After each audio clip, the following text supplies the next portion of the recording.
अथ श्री कीलक स्तोत्रम् विनियोग ओम अस्य कीलक मंत्रस्य शिव ऋषिः अनुष्टुप् छन्द श्री महासरस्वती देवता श्री जगदम्बा प्रीत्यर्थम सप्तशती पाठांत्वेन जपे विनियोग। ओम नमश्चंडिकाय। मार्कंडेय उवाच। मार्कंडेय जी कहते हैं, विशुद्ध ज्ञान ही जिनका शरीर है, तीनों वेद ही जिनके 3 दिव्य नेत्र हैं, जो कल्याण प्राप्ति के हेतु हैं तथा अपने मस्तक पर अर्धचंद्र का मुकुट धारण करते हैं, उन भगवान शिव को नमस्कार है।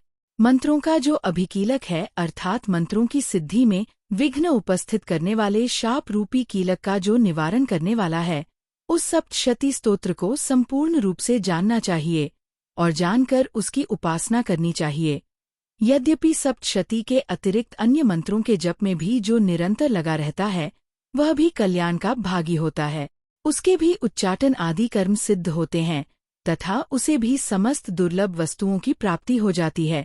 तथापि जो अन्य मंत्रों का जप न करके केवल इस सप्तशती नामक स्तोत्र से ही देवी की स्तुति करते हैं, उन्हें स्तुति मात्र से ही सच्चिदानंद स्वरूपिणी देवी सिद्ध हो जाती हैं। उन्हें अपने कार्य की सिद्धि के लिए मंत्र, औषधि तथा अन्य किसी साधन के उपयोग की आवश्यकता नहीं रहती। बिना जप के ही उनके उच्चाटन आदि समस्त आभिचारिक कर्म सिद्ध हो जाते हैं। इतना ही नहीं, उनकी संपूर्ण अभीष्ट वस्तुएं भी सिद्ध होती हैं।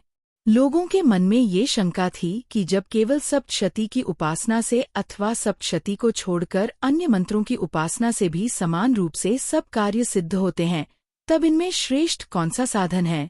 लोगों की इस शंका को सामने रखकर भगवान शंकर ने अपने पास आए हुए जिज्ञासुओं को समझाया कि यह सप्तशती नामक संपूर्ण स्तोत्र ही सर्वश्रेष्ठ एवं कल्याणमय है।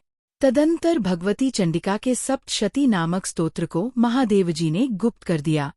सप्तशती के पाठ से जो पुण्य प्राप्त होता है, उसकी कभी समाप्ति नहीं होती, किंतु अन्य मंत्रों के जप जन्य पुण्य की समाप्ति हो जाती है।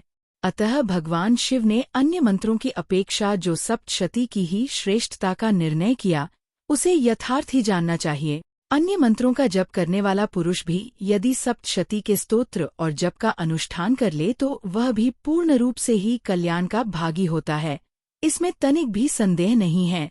जो साधक कृष्ण पक्ष की चतुर्दशी अथवा अष्टमी को एकाग्रचित्त होकर भगवती की सेवा में अपना सर्वस्व समर्पित कर देता है और फिर उसे प्रसाद रूप से ग्रहण करता है, उसी पर भगवती प्रसन्न होती हैं, अन्यथा उनकी प्रसन्नता नहीं प्राप्त होती। इस प्रकार सिद्धि के प्रतिबंधक रूप कील के द्वारा महादेव जी ने इस स्तोत्र को कीलित कर रखा है।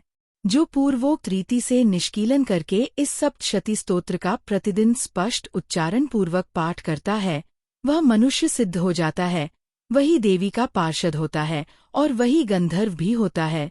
सर्वत्र विचरते रहने पर भी इस संसार में उसे कहीं भी भय नहीं होता। वह अपमृत्यु के वश में नहीं पड़ता तथा देह त्यागने के अनंतर मोक्ष प्राप्त कर लेता है। अतः कीलन को जानकर उसका परिहार करके ही सप्तशती का पाठ आरंभ करें। जो ऐसा नहीं करता, उसका नाश हो जाता है। इसलिए कीलक और निष्कीलन का ज्ञान प्राप्त करने पर ही ये स्तोत्र निर्दोष होता है और विद्वान पुरुष इस निर्दोष स्तोत्र का ही पाठ आरंभ करते हैं। स्त्रियों में जो कुछ भी सौभाग्य आदि दृष्टिगोचर होता है, वह सब देवी के प्रसाद का ही फल है।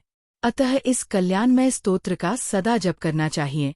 इस स्तोत्र का मंद स्वर से पाठ करने पर स्वल्प फल की प्राप्ति होती है और उच्च स्वर से पाठ करने पर पूर्ण फल की सिद्धि होती है। अतः उच्च स्वर से ही इसका पाठ आरंभ करना चाहिए।